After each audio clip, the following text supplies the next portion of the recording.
Tremblement de terre en Turquie. Pourquoi tant de bâtiments se sont-ils effondrés?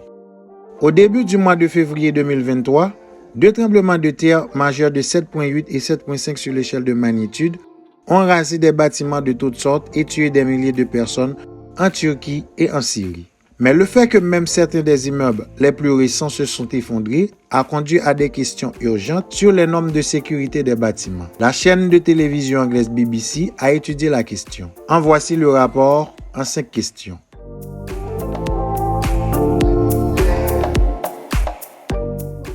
Existe-t-il des normes de construction antisismiques en Turquie? Oui, les réglementations consécutives en catastrophe précédentes sont faites dans le but de garantir que les constructions seraient antisismiques. Aussi, les techniques de construction modernes devraient permettre aux bâtiments de résister à des tremblements de terre de cette ampleur. Que disent les constructeurs à propos des bâtiments effondrés? La BBC a obtenu des indices où certains constructeurs de bâtiments effondrés avaient affirmé avant le tremblement de terre que leur construction était de qualité antisismique. Un constructeur a déclaré que certains médias choisissent de boucs émissaires sous couvert de reportages. Que pensent des experts sur ces effondrements?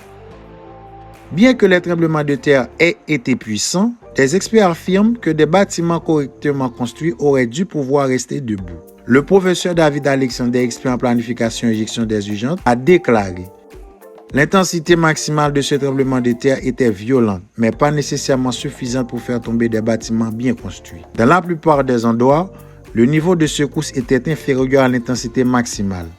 Nous pouvons donc conclure que sur les milliers de bâtiments qui se sont effondrés, presque tout ne résiste à aucun code de construction sismique raisonnable. Dans quelle mesure les normes de construction sont-elles respectées? Les réglementations en matière de construction ont été renforcées à la suite des catastrophes antérieures.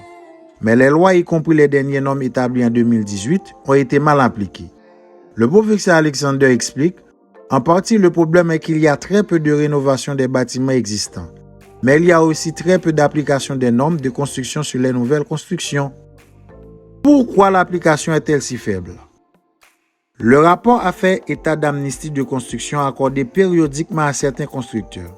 Ce sont en fait des exemptions légales pour le paiement d'une redevance pour les structures construites par les certificats de sécurité requis. Des critiques avertissent depuis longtemps que de telles amnisties risquent d'être catastrophiques en cas de tremblement de terre majeur. Cependant, le ministère de l'Environnement et de l'Urbanisme a déclaré: aucun bâtiment construit par notre administration ne s'est effondré. Les études et évaluations des dégâts se poursuivent rapidement sur le terrain. Merci d'avoir suivi le rapport et on se dit au prochain titre.